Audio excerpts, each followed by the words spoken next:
Hi, I'm Addison K. Witt, Poet Laureate of the Defense of Democracy and host of this podcast. The attack on America's public school system isn't slowing down, but neither are we. Here you'll meet authors, educators, students, and defenders from across the country who aren't just sounding the alarm, they're answering it. You'll be informed, you'll be moved, and if we've done our job right, you'll be ready to stand with us. This is the Defense of Democracy podcast. Let's get into it. Hello and welcome to the Defense of Democracy podcast. I'm your host, Addison K. Witt, Poet Laureate of Defense of Democracy. Today, I'm joined by Blythe Potter, a U.S. Army veteran, former military police officer, small business owner, wife, and mother. Blythe, you are currently running for Indiana's Secretary of State with a focus on restoring trust in government, protecting every vote, and ensuring that state systems work for the people they're meant to serve. Your campaign centers on integrity, data privacy, and strengthening democratic participation at a time when confidence in institutions is being tested nationwide. Blythe, welcome to the conversation about your bid for office and democracy itself. Awesome. Thank you for having me. It is my pleasure. Now, I love getting into policy and all the things that are important, but before we do, I want to start with you. You are a veteran, a mother, a small business owner, as I said, and service seems to be a through line. Is there a moment in your life that made you say, I need to step into this race right now? Yeah. Yes. Yeah. And it's kind of been something that's been building for a few years. I have an MBA in conscious capitalism. As a small business owner and just as a general community member, I've worked with a lot of nonprofits and organizations over the years, trying to fix the communities. And the more I've learned about how things work or don't, the more I was seeing that instead of using taxpayer dollars to serve the people, we're using taxpayer dollars to serve the politicians, predominantly the GOP in Indiana, and the billionaires, right? We are not taxing the wealthy so that they can keep it while we suffer. And in Johnson County, Indiana, what that looks like is terrible roads. Our childcare is expensive. Our schools are suffering, and amongst other things. And none of that is partisan, right? That is right. Our tax dollars not serving the people.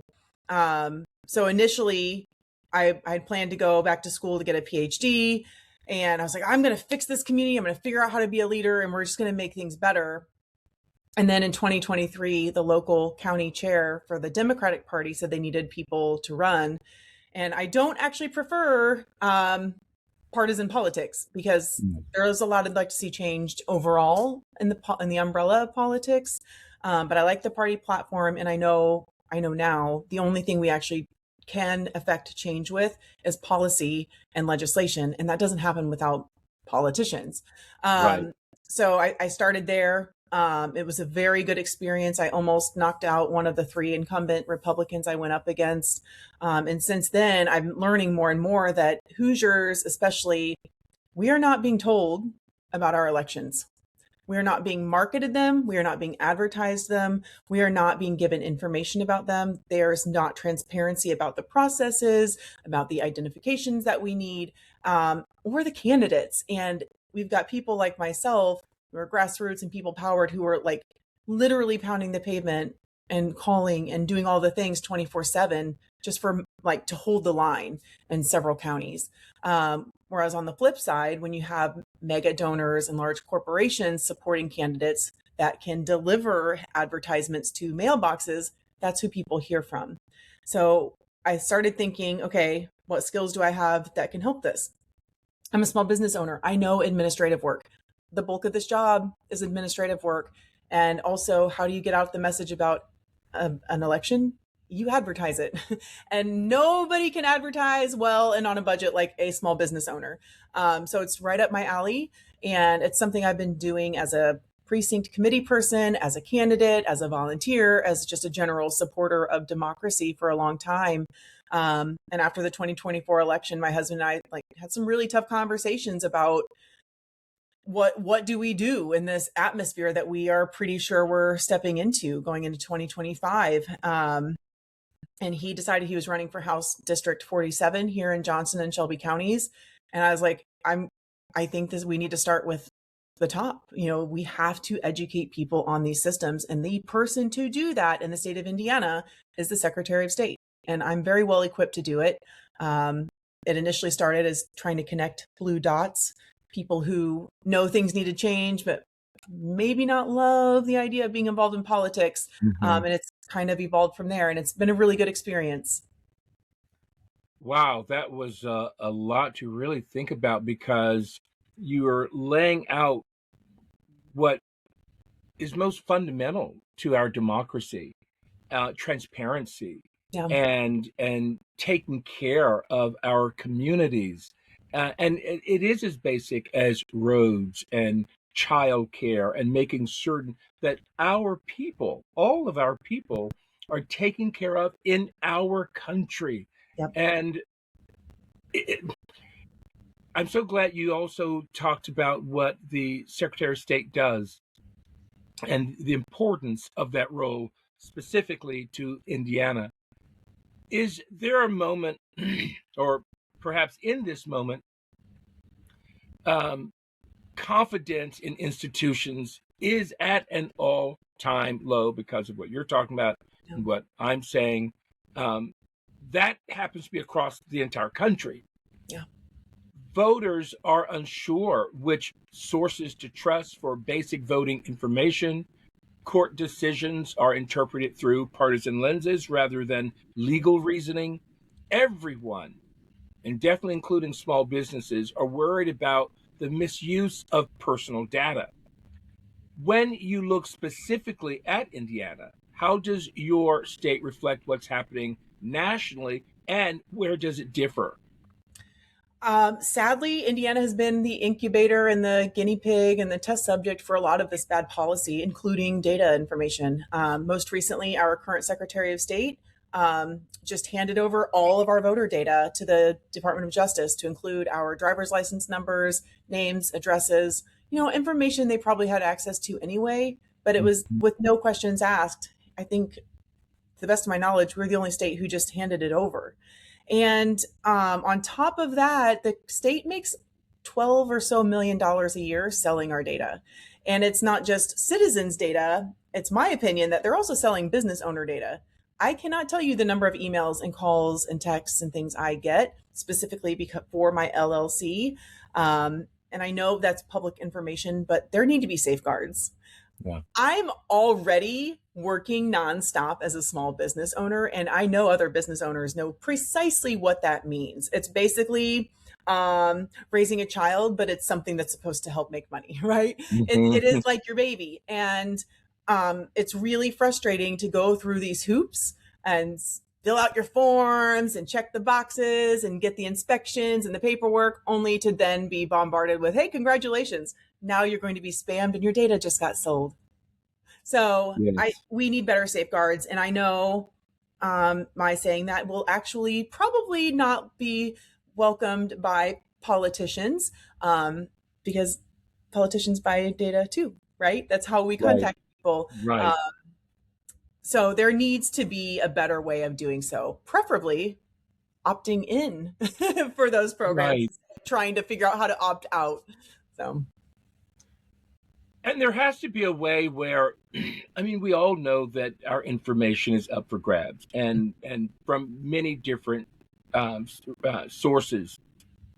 But there has to be a way where the information is protected by those that can use it in the most discretionary way, versus just being sold to everyone that asks for the information. Yeah. And so it's all about the safeguards, right? And protecting the individual rights that we have in this country.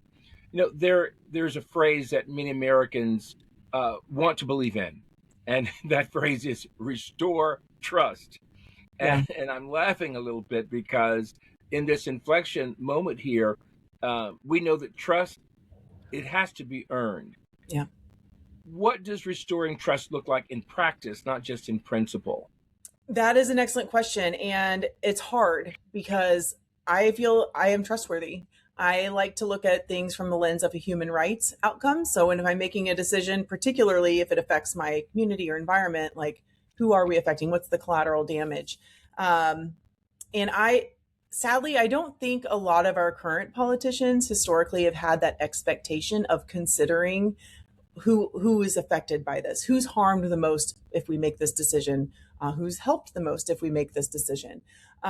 They've the story is for most politicians is you raise the most money, you get the most votes, and you get to benefit, right? Yeah. We need to flip the script on that. And the only way we do that is by electing people who know that they have to be held accountable, that they have to practice what they preach, and they have to be willing to listen and do the work. And I believe I am one of those people. There are a lot of veterans who are getting involved in politics in some capacity because they still honor their oath to this country. That is not to say that we are perfect. That is not to say that we are better than other people. That is to say we see that we are in a crisis. And that is not, it's not just one party or one person or one group of people that's involved in this crisis. It's all of us. So I getting trust back into politics is going to take work. And honestly, it's going to have to be a leap of faith to be able to trust people like me. And that is also scary for people, especially in Indiana. We're a red state. That's what we've been told our whole lives. And it's not true. We're definitely a purple state. We've just been manipulated for a long time.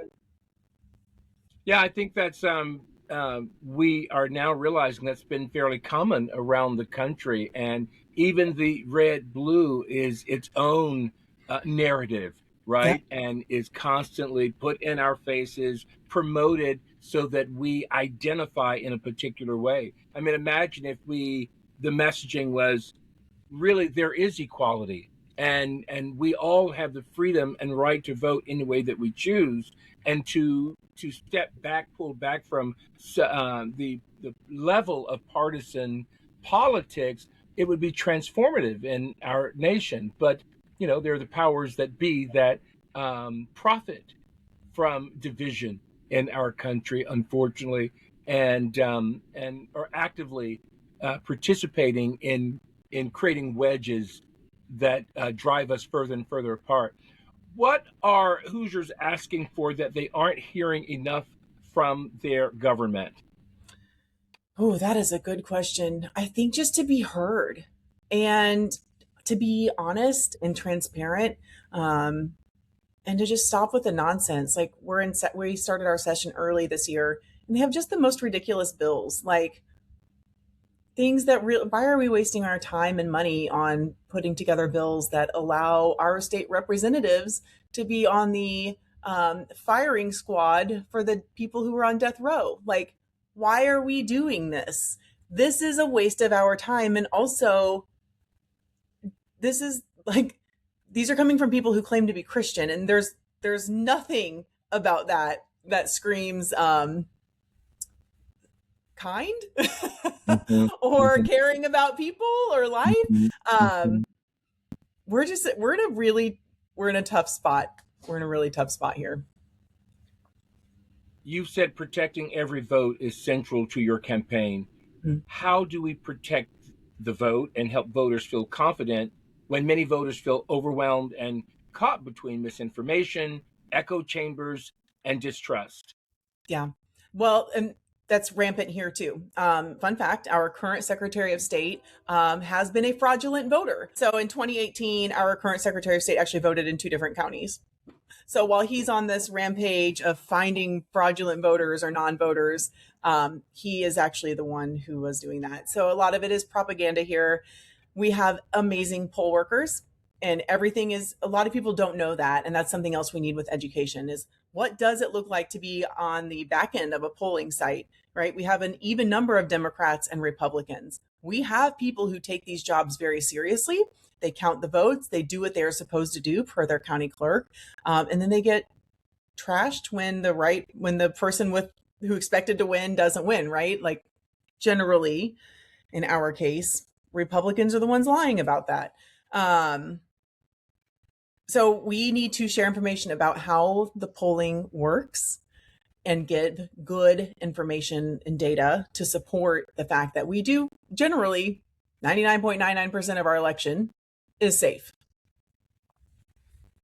There's so much information about, or misinformation rather, and where would you say it is most dangerous right now? Where is it coming from? Would you say that it's coming from our social media, partisan media, or even gaps in civic education?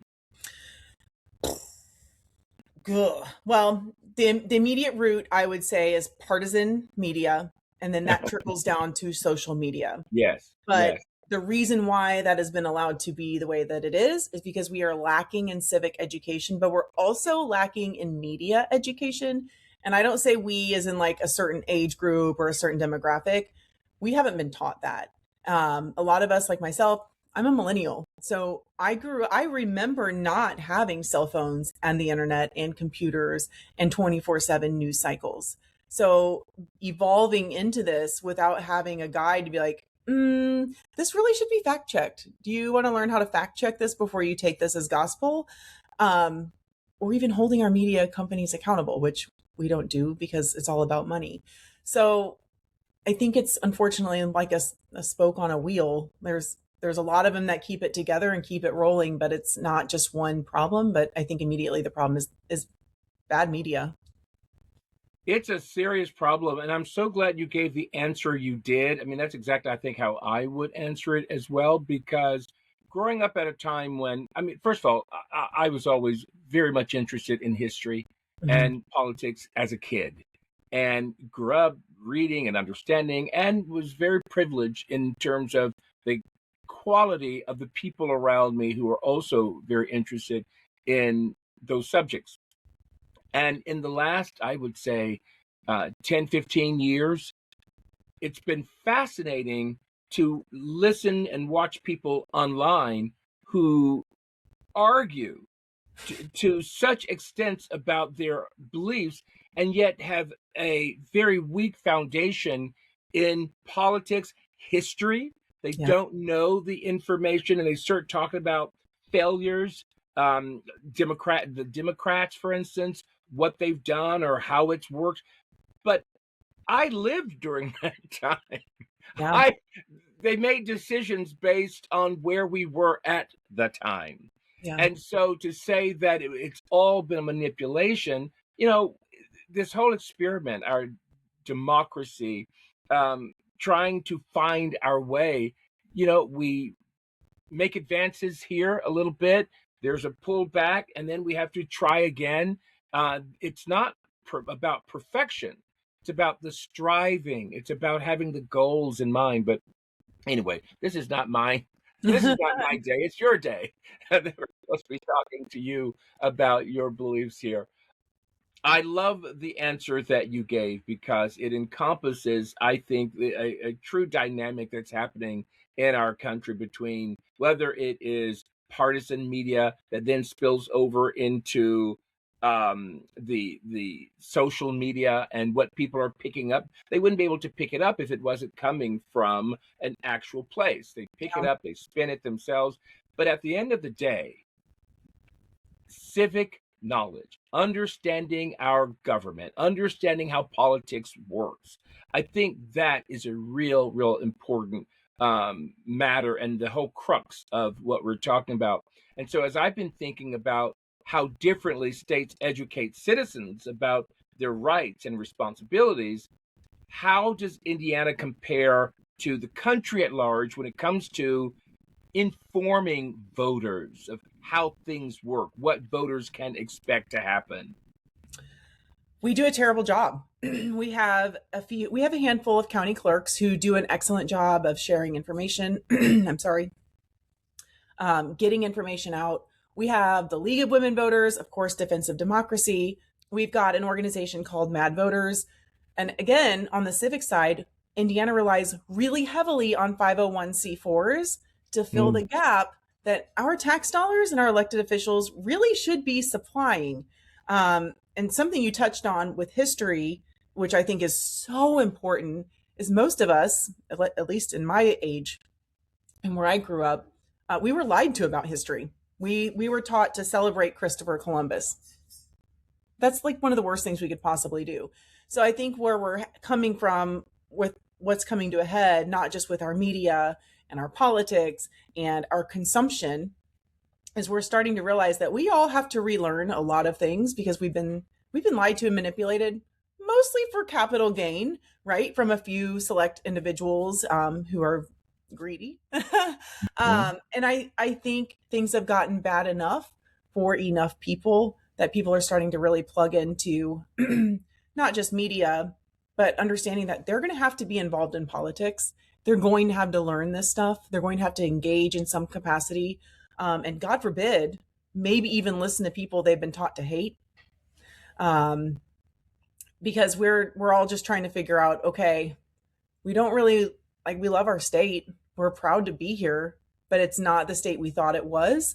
And our politicians don't quite care the way we maybe thought that they did, or the way that we were advertised they did. So I think we're all relearning and unlearning and engaging a lot differently right now.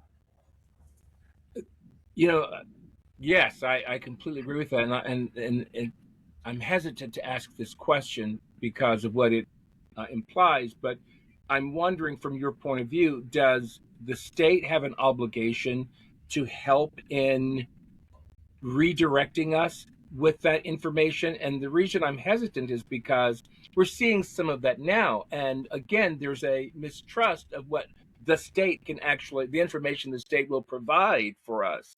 And so, where does the responsibility lie? Is it the state? Is it the individual? Is it the educational system? I think yes to all of that. I think our elected officials who are taking our tax dollars and getting their health care on our dime and their income and their helipads or whatever on our dime, I think they are responsible to educate us. But for them, that education needs to look like transparency and making this information not only available, but easy to access. And I don't know exactly what that looks like because that's going to be more than just the Secretary of State. That's going to be every elected or appointed position needs to be held accountable to transparency and sharing information, accurate information in a timely manner, whether that be the minutes from your last town council meeting or the bids that the Secretary of State's office is doing. But also, yes, our education system needs to be educating us on civics.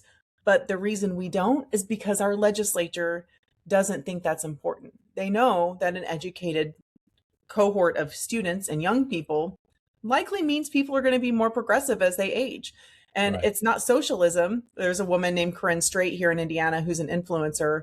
It's not socialism, it's return on investment. If you're taking my tax dollars, that better be supporting myself, my family, my community, my roads, my future, my family, my neighbors, regardless of how we voted. Because legislating and governing should not be partisan. You may have a party affiliation, but when you're overseeing everybody, that hat needs to come off. And it's human rights and it's safe communities that need to be at the top of the list. And then we have, we need to be holding our peers and our colleagues and our friends and our family accountable for misinformation or not sharing correct information. And some of that's just learning civic discourse, which we don't have. We've been taught that we need to fight and argue and stand our ground and not give we've not learned nonviolent communication. We're not teaching how to have conversations where we disagree with people and to share different perspectives. Legislation should not be partisan. Yeah. That's something I take away from what you just said there.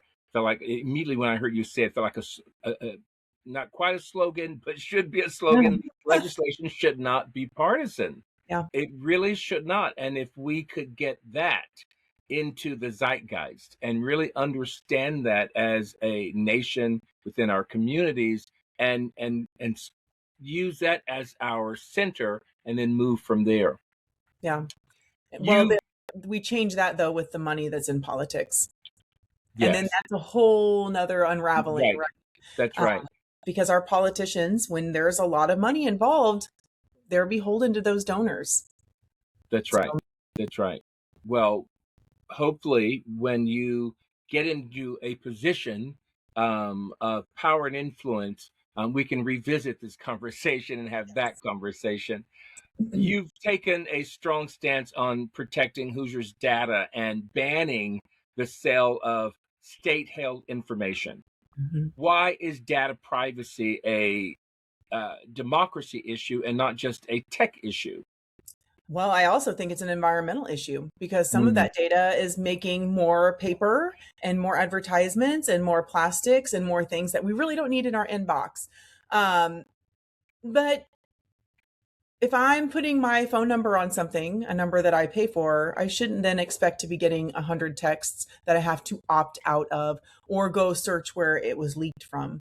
And I think that is how we build trust with our politicians again, is by making them hold our data and our privacy. Like we expect our doctors to keep that data private.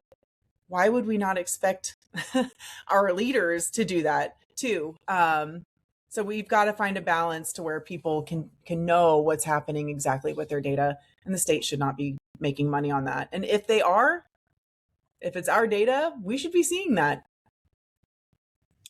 Yes, absolutely. How do we secure elections without creating fear around voting? Hopefully better transparency and education. And I hate to rely on that, but I think that's where all of this starts. And I don't know what that looks like. And I'm open to suggestions from the voting population for that too. Maybe showing people what in each county what the different voting machines look like, because in the state of Indiana you have the Secretary of State that oversees the elections, but the counties individually choose if they're doing paper ballots, if they have voter machines. They're all a little bit different. So sharing information about those processes and about who is overseeing the elections in the voting sites, I think is a really good way to do that. Maybe our local clerks say, meet your poll workers, or come to a poll worker information night, or come to a voter information night, or have something like that available online, or again in the voter handbook that I want to create. Just sharing information so that people, when they think something might be wrong or have a concern, they at least know how it should function and not just how people are saying it is or is not functioning. You've spoken about family being your grounding force. When you think about your children and the next generation, what kind of Indiana are you trying to help shape? One where they don't need to do what I'm doing. I had this dream for myself when I found out I was pregnant. I was going to work a little less. I was working 60, 70 hours a week. I was going to be home more. I wanted to be present with my daughter. She's 5. I have 2 stepdaughters. They're 19 and 22. They were 7 and 4 when I met them. And it was easier with them because it was every other weekend and then sometimes during the week where I could just disconnect and really be present. And juggling that with a career and a partner and a house full time it's hard. It is really hard. So I found out I was pregnant in December of 2019, January of 2020. COVID. So that all got flipped upside down because everything started feeling so existential that I think to be able to have in the long run the family life that I want and the security that I want, I needed to be part of the change. And I'd like to have young people realize that they need to be engaged, but not feel like they need to be engaged to the extent that my husband and I are, where it feels like we are in such a crisis that we have to be the ones to save this. Normal people need to be able to be involved in politics. And we need to have good governance so that we can relax a little bit and not have to be so scared and worried about our future. It is really an unprecedented time and so much fear and concern. And, you mentioned those who profess to be Christian earlier, and I think of some of the Christian tenets, such as there is a time for all things. And this particular time, man, it seems to be really challenging. I tend to look at, as I said, I was always appreciated politics and history. And as I would look at the past as a child, I would often wonder who who am I in the event, or who will I be in the event that this returns? History repeats itself. So in my lifetime, if I were to see some of the atrocities that have happened in the past, who am I going to be? And that's always been my lens. Yeah. And I feel that this time is our time, that democracy has stood because people have had to stand up for it. And now this is where we are. We have to stand up. And if it's going to remain, it's because we are taking the mantle and running with it. What do you hope your own children never have to question that people are questioning today?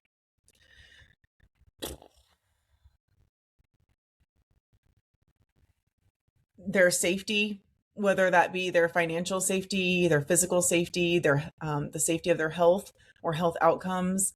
Um, it is a very scary space to inhabit, in a county, in a state where you're told, like, we're Republican, you're wasting your time. Because there's a lot, and I know my privilege. I know I'm saying that as a white woman. I do understand that. But speaking up and speaking truth to power is terrifying. And some of the most powerful things I've seen over the last 2 years are the signs that say, you ever wondered what you would do in the Holocaust, you're doing it now. So kind of like you, I try to use that as a guiding light. Like, this is terrifying, but I can't let my children or anyone see me not trying to do something to support Right. our communities. Yeah, to be able to feel comfortable and safe at any given moment, I think, is the most important for anyone. Yeah. Yeah. For all of us. Mm-hmm. For the Hoosiers that are listening who feel skeptical or disconnected, what's one way they can re-engage that doesn't feel overwhelming? Maybe it does feel overwhelming because it's an overwhelming time, but how can those people in your state, if you could speak to them now, what are some things they can do to re-engage? Well, first of all, whether you're in Indiana or not, if you are skeptical of politics and think your vote doesn't matter, I hear you. I do. But your vote does matter. Your vote is valued and valuable. So please make sure you're registered to vote and have these conversations with other eligible voters in your area. Go to your county website or your state website, look and see when your next elections are. It should be May 5th and November 3rd. If you're in Indiana and anything that I've said speaks a little bit to you, please reach out.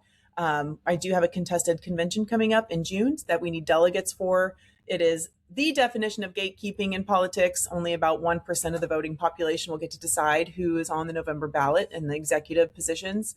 I would love to change that. It's not going to happen right now, of course, because we're in it, right? That's how we change, is by doing it. But follow along, reach out, send me a message. I'm happy to have a conversation with anybody, even with people who disagree with me, because I think it is that important that we have these difficult conversations.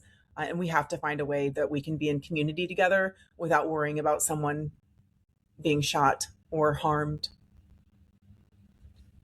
We are living through we are living through a moment that feels very heavy for many Americans, from the global instability to tensions here at home to questions about safety, power, and the direction of our country. In times like this, people often look for something to hold on to. What is giving you hope right now?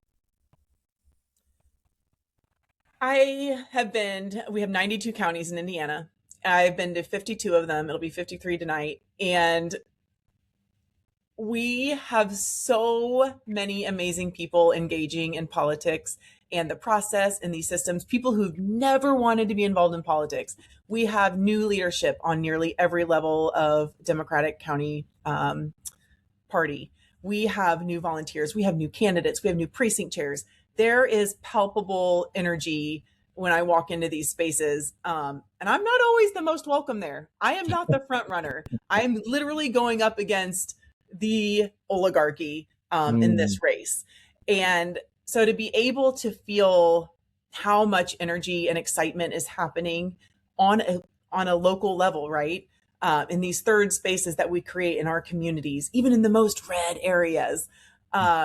It's been so amazing, and a very bizarre outcome of being involved as a candidate like this is it feels very productive. I feel like I am doing something that's not just going to save our state and the country, but we're a global community. What we do right now this year in this state and beyond is affecting the rest of the world. And the people who could do the most good are the people who've never voted but are eligible. The largest voting class are our non-voters, especially in Indiana.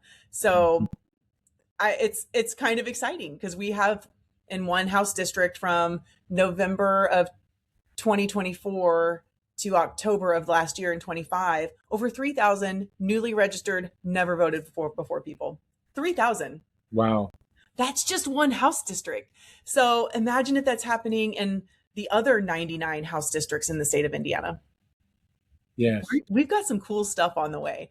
And it's encouraging. People are really doing the work, and I'm so grateful to be a part of it.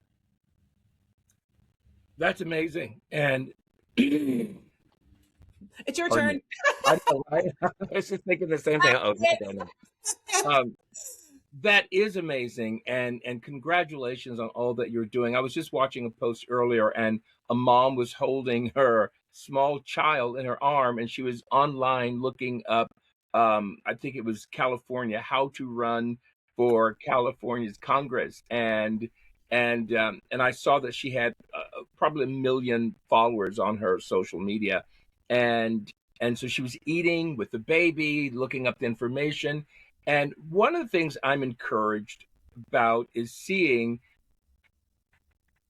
what we call regular, everyday people lend their voices and step into the ring, because I think what we have seen from the establishment, whatever side, is going with the flow and a lot of mistrust. And how do we regain that trust? Well, if we're expecting the same people to rebuild the trust that they have taken advantage of and eradicated, I don't know that that's really going to work. So bringing in new people who have a different perspective, who are interested in their communities, in making life truly better for their children and all of our children, I think is what's going to really make a huge impact and difference. And I'm super excited that you are in your race, and we are all wishing you the best here at Defense of Democracy and anyone that's participating, listening to this podcast, because we're rooting for those people who really want to go into the ring and make a difference for all of us. Yeah. Anything you'd like to say in closing? No, thank you for having me. Regardless of what state you're in, please visit my website, blythepotter.com. I'm on all the social media sites, Blythe Potter IN. I need followers, I need shares, I need money. We need all the things. So check it out and spread the word, and do the same with your local candidates. Well, let's get you out there, and hopefully you'll gain lots and lots of support. Thank you for being here. It was a pleasure. And for those of you that are listening here at Defense of Democracy, we always appreciate you being here and being a listener, contributing to what we're trying to do. We're standing up for our democracy in all the ways, and you are part of that. We have to work together. So thank you for being here. This is the new year in 2026, so let's make it a dynamic year. In spite of everything that's going on, let's work together. Thank you. We'll see you next time. Thank you. Thank you. Defense of Democracy is the only national, nonpartisan, nonprofit organization dedicated to protecting our schools and libraries from attacks by anti-government extremist organizations like Moms for Liberty. We count on listeners like you to support our work. If you would like to make a tax-deductible donation to Defense of Democracy, please visit defenseofdemocracy.org and click support. 100% of your contribution helps our work, including the production of this podcast. If you are a business and would like to learn about corporate sponsorships of the podcast, which start at $250 per month, please contact info@defenseofdemocracy.org.